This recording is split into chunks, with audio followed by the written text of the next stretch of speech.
No, you're fine. I get it. I haven't showered yet today, but that's okay. I'll get it in there. Yeah, totally. So how's your day? Good. Honestly, I've like done back-to-back calls, so I'm like my energy's up. So this is good. Like I'm in the momentum of calls today. Yeah. Oh, good. Okay. Got some little errands. You want me just to like hop right in, or did you want to introduce, or what do you want to do, girl? Yeah. I was just gonna tell everyone we have Jenn Richardson today, which I'm so excited about. I absolutely love Jenn. Her and I are on the same upline team, which is totally fun. She's kind of like our team mom, I think we call her. She's so amazing, you guys. Like seriously, like she's the coolest person to be on like an upline team with. She helps organize like I think I wish I could pay you to be my assistant. I'd pay you like my Oh whole my god, paycheck. I love you. Wait, so you can't see me? Can you guys not see my video? We can see you. Okay, I just saw in the chat that they couldn't see me, so I wasn't sure if there was something wrong. If I didn't do something. No, we can totally see you. Okay. So Jenn has a huge team, and it's called Fit Couture, and right, Fit Couture. Okay. Anyways, and she's absolutely amazing, and everybody on her team loves her. And she's also amazing at Instagram. You guys probably all know that because she makes like these awesome videos. And I think anybody who struggles with Instagram, everybody's like, go watch Jenn's videos.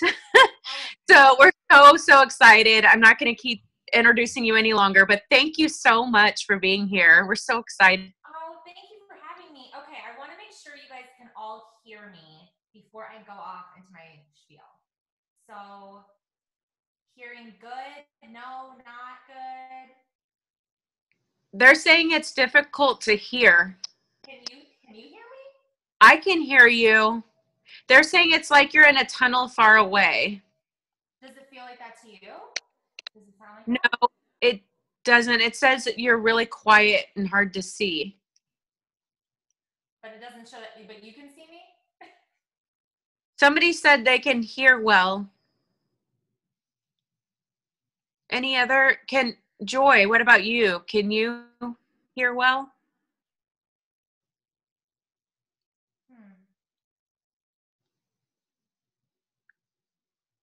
I don't Oh, know. Christy, we can hear you well, but we can't hear Jenn well. Okay, let me mute myself and see if that helps. Can you hear me now? No? That's so weird. I've just been on like 3 other Zooms today. Let me, I can try to, do you want me to try to log off and log back on? I mean, can move my computer closer? Does that make a difference if it's closer? Yeah, maybe I just be closer to you. I'm in my new office and I don't have things on the walls yet, so it might be echoey a little. Does that sound better?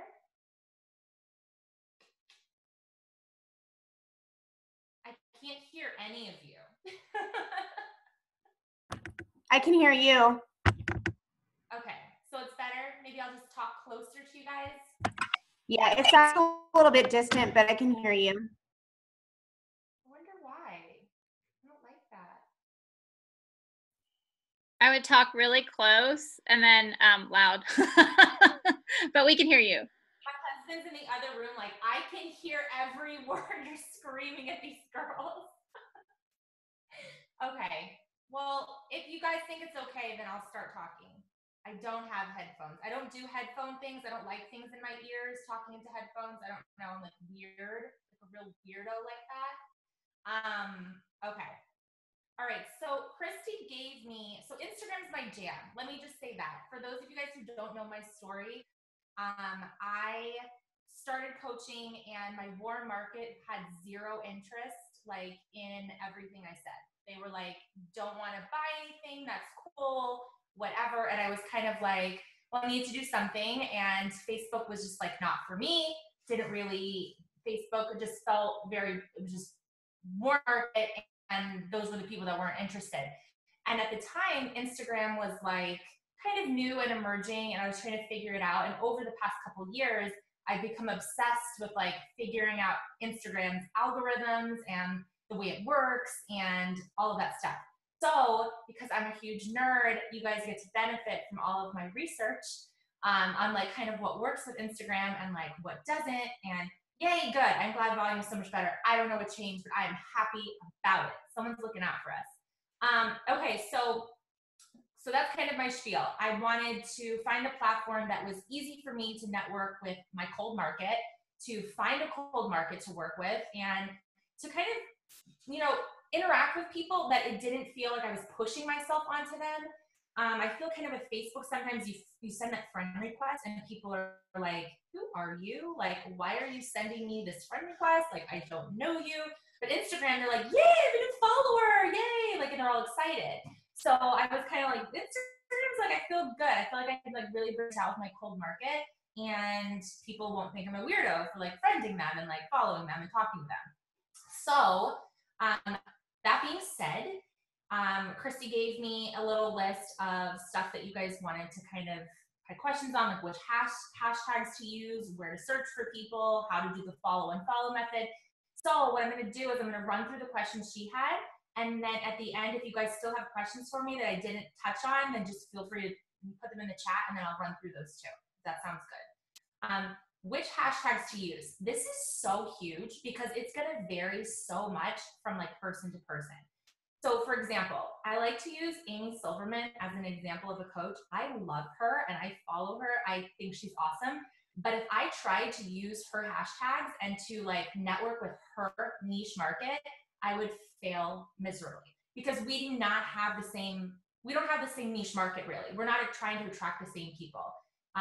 Very different vibes. I like her vibe, but if I used her vibe for me, it wouldn't work.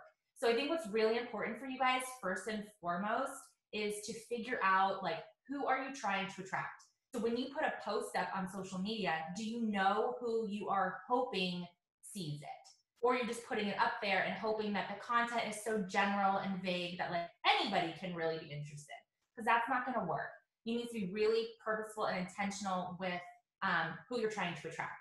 So Ashley Smith created this color wheel. I don't know if you guys have seen it before, but, and I don't know if Christy shared it, but I use it with all my new coaches. It's one of the first exercises I have them do.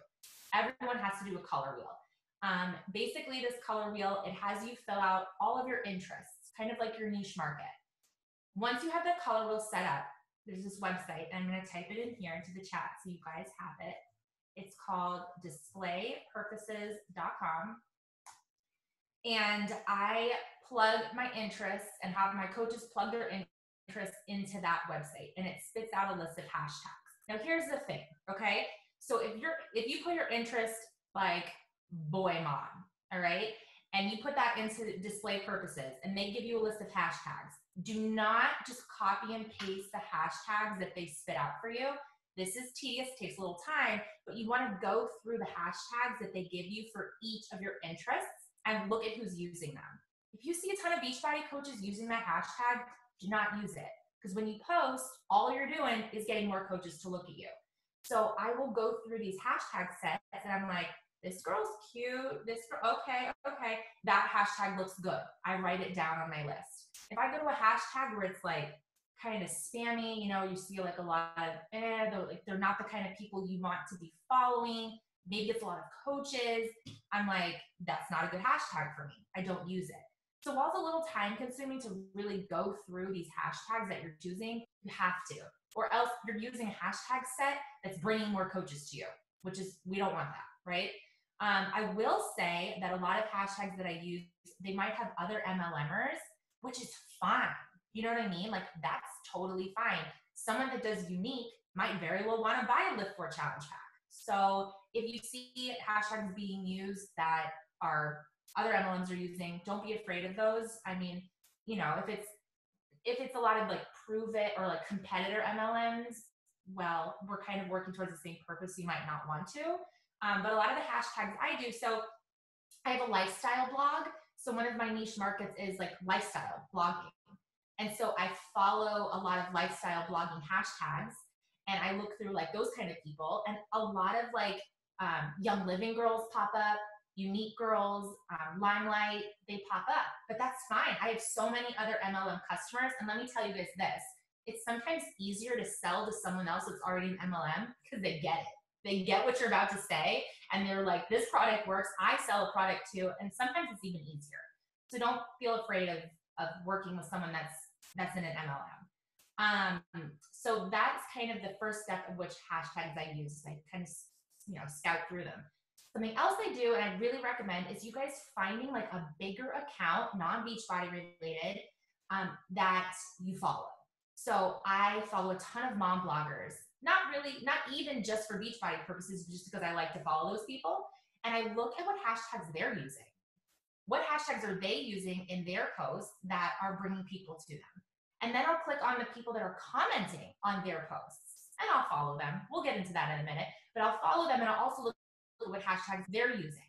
So the people that you're following, who's following them? And like, what are they using to attract people to them? Because you're all in the same niche market right there. So I have a hashtag set for each interest, for each of my interests. Now, something one of my coaches said the other day, and I kind of took for granted that we shouldn't do this, but you know what? I used to do it, so maybe you guys are still doing it. I would have a whole hashtag set that I would use on every post. So even though my post had nothing to do with that hashtag, I was still using it. In hopes I would draw all those people to me. Do not do that. If you're doing it, stop. Like, don't do that. Never use a hashtag that has nothing to do with the post. So have separate hashtag lists. So like yoga is one of my interests. So I have a set of hashtags for yoga. Like the lifestyle blogging is an interest. So I have a set for that.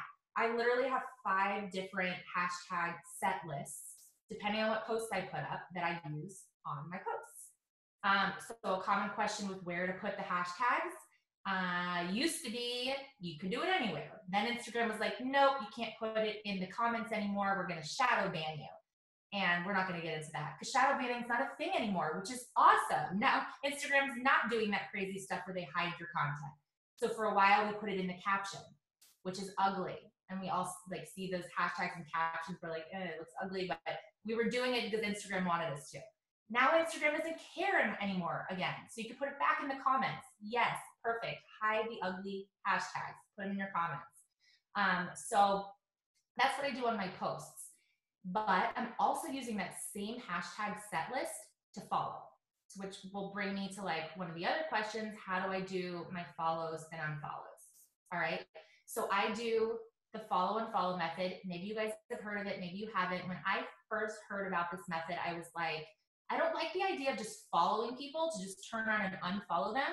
I felt like that was kind of rude and mean. Like, oh, okay, I just followed you. Now I'm going to unfollow you. But what I do is I do all of my follows, 100 follows a day. To me, that's not too aggressive. It's actually not bad. If you break it up throughout the day, 100 follows is pretty easy.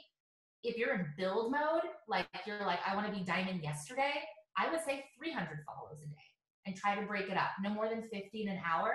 Think about it. If you're just going in and you get into a groove, here's the thing. Your hashtag set list is good, guys. It'll be very easy to do follows. If your hashtag set list is not good and you didn't put the work into what hashtags you're using, it will be very hard to do your follows. So it's like, put in the work at the beginning so that makes the rest of your work much easier. Like I can go through a hashtag and be like, I have some really strong hashtags that have like a million plus people that use them. And I'm like, follow, cute. They're all freaking cute. They all get followed. You know what I mean? But if you're using a hashtag where it's very hit or miss, or maybe only 50,000 people are using it, it'll be a lot harder to get through those follows. So I do 100 follows a day, Monday through Friday, 100 follows a day. And I do 50 comments a day on those people that I just followed. Because you don't have to necessarily comment on every single person you followed. But I think you have more likely of a chance of a follow back if you've done some likes and then you've done a comment. So it's usually what I do. 50 comments on the people that I followed, 100 follows, and then I do another 50 comments on people on my feed. So let's not forget the people that have already just followed us because we want to be engaging with them too. And again, I space this out throughout the day. This probably sounds time consuming, and it is, but this is pivotal to your business. Like, we always need to be in growth mode. I was telling my girls earlier today, unless you have 500,000 followers, you're in growth mode. So when you get to 500,000, you can chill. Until then, we're all hustling. We're all trying to grow. So I really feel like kind of going with this follow and follow method is pretty easy. It's doable. I probably spend 2 hours a day doing this collectively. I don't usually sit there for 2 hours in a row, but throughout the day, space it out, get it done. I personally did hire an assistant to help with my social media, but I still do it on my own. So she's just doing it on top of what I'm doing because I'm type A and I like to do it myself too. So if you guys are feeling like I can't do it on my own or I can't hire an assistant, don't worry. Like you can definitely do it. So follow and follow Monday through Friday. And on Saturdays, I just do comments. I don't do follows. And on Sunday, I do my unfollows. So the app I use is called Cleaner for Instagram. And I really like it because it sorts really easily who is not following me. And I can just batch unfollow. And you can set it into like a queue. So you only want to unfollow 50 people like at a time, or else you can get flagged for unfollowing too quickly. But I would say like every 30 minutes, you can do another 50 unfollows. But I think following Monday through Friday gives people plenty of time to follow you back. And then, come Sunday, you do your unfollows. If you want to give yourself 2 weeks of follows before you do unfollows, you could do that too. Will totally just depend on that. The unfollowing app, it's Cleaner for Instagram.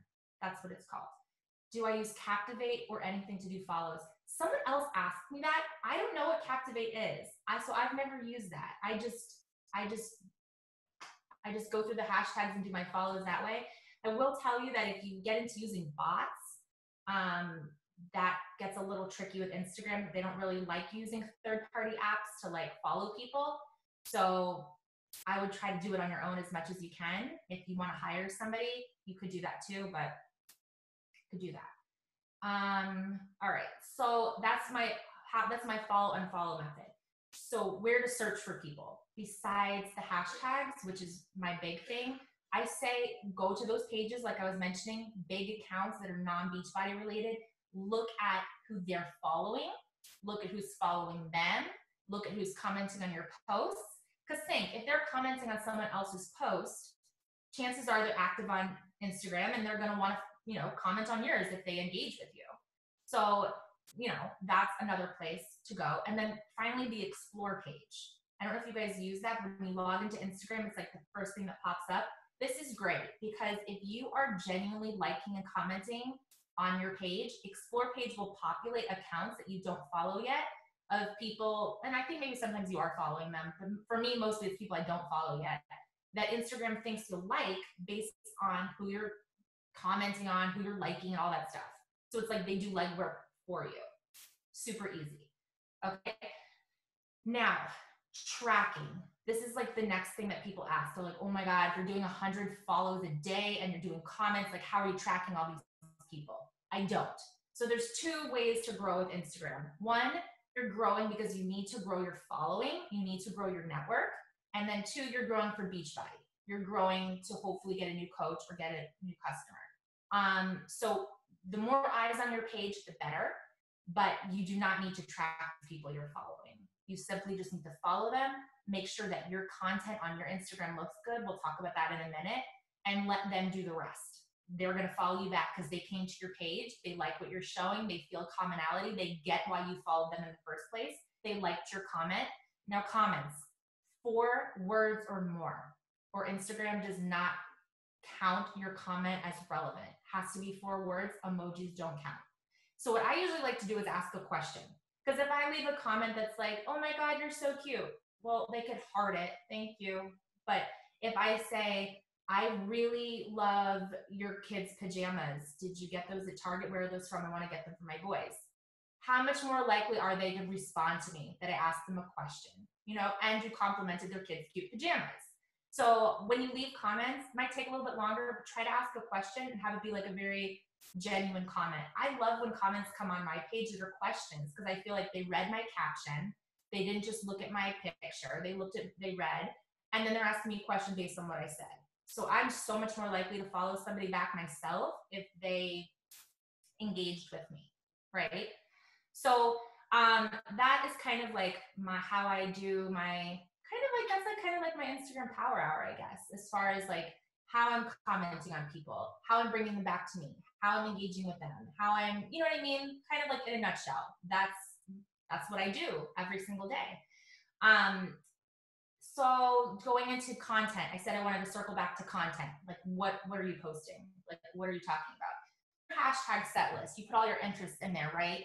I've got like my yoga, I've got my kids, I've got my list of things that I do. Well, if I click on my feed and I look at it, am I posting about my kids? Or am I just posting selfies? Am I posting about yoga? Or am I just posting about my kids? So if you're not posting about what your hashtag list set is or your interest list is, you're going to lose people. So I don't have like an actual like schedule of what I need to post. But I do have, I'm very mindful of, well, yoga's a niche. So if it's been 4 days and I haven't posted about yoga, I need to post that, right? So be very mindful of the content that you're posting on your feed. Now, I'll say this too. Your Instagram, your main feed, like your profile, not your stories, you want it to be very visually appealing. So if you don't have that cute of a picture, it didn't really turn out that good, but you still want to share it, where does that go? Into your Instagram stories. Like I call it like my B-rated material goes into my stories and like my A-rated material goes into my feed, Also, you only need to post once a day on your feed. Sometimes I even go a couple of days. It's fine. You don't need to feel like you have to post every single day on your Instagram. You do, however, need to post every single day on your Instagram stories. And I recommend 10 stories a day. 10 stories a day. Here's the thing with that, and this is what I find with a lot of coaches too. They only share their Beachbody stuff on their stories. I see them drinking their shake. I see them doing their workout. I see them, talking Beachbody, call to action. I have a challenge group coming. Here's some before and after pictures. And I'm like, was this just like an ad? Did I just watch like a day-long ad? Where are you? Where's your face? Where's your life? Like, what happened here? I want to watch your story because I'm nosy and I want to see what you did today. You know what I mean? Like, people are nosy. We're nosy people. We want to see what people are doing. So I love when I watch someone's stories and they're yelling at their kids, or they're cooking dinner, or they're, like fixing their hair and they're talking to me, or whatever. You know what I mean? Because that's like real life. And I feel like we become very relatable when we share like our day-to-day stuff. I can do like the most beautiful picture on Instagram and I think it's so great and I staged it and I edited it. It's awesome. And it will get like, okay, decent traction. In my Instagram stories, I will like do a video of my kids beating the crap out of each other. People just freaking blow up. They love it because it's like real life. You become a real person. So the more you share of your real life with people, when you slip that call to action in there, I do them once a week, a hard call to action where I invite to coaching, you get so much more traction. Because your Instagram stories isn't like a reel of like Beachbody advertising, but it's your life and they've gotten to know you. So now when you say join my team, they're like, I know her. I know her husband. I know her kids. I know like what she does during the day. I've seen kind of like her house. I want to join her. I like her. She seems fun. So make sure you're sharing in a way that like people get to know you and then they like you. And likewise, let's say you're doing tons of messaging, right? Like you're doing your messages like you should be in your invites. When they come back to your profile and they want to scope you out, what are they seeing? Are they able to get to know you from your feed and your stories, or do they still not really have a good idea of who you are? So I think that's another thing too to like really think about. Like, are you sharing you genuinely and openly, or are you not? Are you just giving like the Beachbody highlight reel that ultimately, if I could be real with you guys, most people are not going to join you because of your Beachbody stuff you posted. They're going to join you because of everything else you posted. They're just going to vibe with you and they're going to want to join your team because they like everything else that you said. So I think it's more important for you to focus on the 90% other stuff and the 10% you post to Beachbody than anything else. Also, I think having I do these little shakers for my team. I think having little cute wear and share where I'm not not telling you this is Shakeology necessarily, but I'm like my salad in a cup. But it's cute and it will like visually grab somebody, right? If you're scrolling through my story and you see this bright little shaker cup, you're like, oh, what is that? You know? And so like you share in a way, or like personal development. I share this, that I'm reading this, and I'm like personal development every day. People are like, why do you do personal development? What's personal development? What is it? It's like a conversation starter, but it's a way for you to like turn it around and talk Beachbody. Even though I didn't even mention Beachbody when I posted about my book. So I do a lot of breadcrumbing in my stories, but I also do a lot of just real life. And I do one hard call to action a week. And I can share with you guys, it's not on my stories today, I think it's already gone. But I do like a little word series. So I put up a picture with text, save that picture, upload the same picture again, add new text. Have you guys seen people do that? Where it looks like new words keep popping up? And that's my call to action, where I'm like, this, you want to make $100 a week, $500 a week, you want to make $100,000 a year, we can do it together, and I share that. And then I go back to talking about my regular life again. So it's like they can see that, they can see my call to action, and they see just day-to-day Jen. Last question that was on this list was best things to post on IG stories and on your wall. So like I was saying, like A-rate content, that posed picture, maybe like a cute picture of you and your kids, you know, you're in your workout clothes that are adorable, that goes on your feed. Maybe like an action of you doing your workout, like just the more not as fine-tuned stuff is going to go in your stories. So I will say if you're sharing workout videos and whatnot, I think it's good. Don't keep them too long, keep snippets. I don't like when people share like 15 videos in a row of them doing their workout, because I'm like, scroll. But if someone does like a workout move of the day, like lift 4 is new. So if you're doing lift 4, share like a workout of the day, like a move of the day, so people can kind of see it. And if you do a move of the day, then share before and after from someone from the test group. You know, put it in there, go back to the rest of your day, move on. So you're breadcrumbing Beachbody all the time, but it doesn't become the focal point of your social media. So that, guys, is like Instagram 101 in a nutshell. So if you have questions, type them. I can elaborate on anything I just said if you want me to. Let me read and see if anyone had questions. Yeah, I haven't used Captivate. I mean, if that works for you, I would totally say go for it. I'm like I said, I'm very type A, so I like looking at their profiles, like reading, watching their stories, seeing if I like them. Oh, back to the coaching, how I do the 2 separate things with, I don't track everyone. I only track 10 people a month. So for me, I want to sign 10 coaches a month. I don't set out to sign challengers. I set out to sign coaches. So I pick 10 people a month that I will like actively go to their page every day, and I will like their posts. I will comment on their stories. I will engage with these people probably for like a week or so. And then I send a hard invite to coaching, and I can share with you guys what I say. It's very just like, hey, you're cute. I like your vibe. I'm following you for a couple of weeks. This is what I do. I don't know if you're familiar with what I do, but I have a quick little video. It's 10 minutes. I have a little 1-page PDF. Love to send it to you. If you're interested, let me know. I will send it. Most of the time, people are curious. You've just complimented them again, and they're like, okay, what does this girl do? And I'll send them the little video and PDF. If you don't do a video, if you haven't made a video yet of yourself, like talking about coaching, do that immediately, because you can send a video that I've made or Christy's made all day long, but at the end of the day, you want to sign that coach. They want to sign with you, so they need to see your face and hear your voice. So I definitely would do that. And Instagram lets us do hyperlinks and DMs now. So you can send the hyperlink to the video and to the PDF or whatever else you want to send. Yes, I can totally share that. When I get off, I will copy and paste it. I would recommend like reading mine, and I know Christy's in this group that we just started where we're going to be working on a template, like a convo template, like a what to say, how to say it template. To give you guys an idea, like a jumping off point of like what to say, but you really want to make it your own. Because if you type a certain way in your captions and you share a certain way in your stories, and then you send this message that doesn't sound like you, it's going to sound like you copy and pasted it. And I think you've all seen like other MLMs or even Beachbody where you see someone's status update and you see it in 20 other status updates and you're like, Where did that start? Did she write it? I'm confused. So just make sure it's your voice. So I will send you what I write, but make sure you tweak it so it sounds like you said it.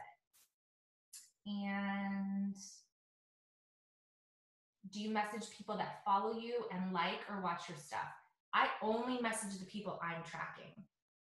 Unless somebody comes out of the woodwork and messages me and I think they fit my target market, then I will engage there. But mostly I'm just working with the girls that I'm really hoping to sign, unless somebody comes along, and messages me, which happens. You'll get people that reach out to you too. I'm definitely one of those people that I'm like quality over quantity. If I don't think someone is a good fit for Beachbody or a good fit for my team, I won't sign them. I think that we only have so much time in the day, and to sign some that we don't think will be successful or doesn't want to do the work or doesn't want to use our products, they're not going to be a good fit. Don't waste your time. Don't waste their time.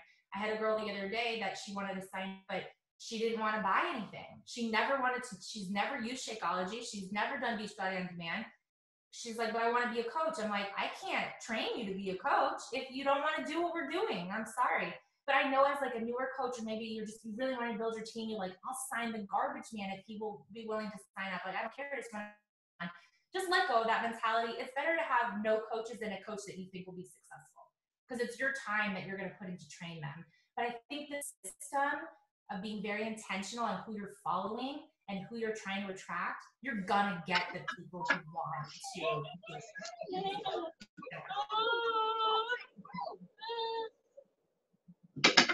I don't know who that was. It wasn't my house. How do I build a warm market?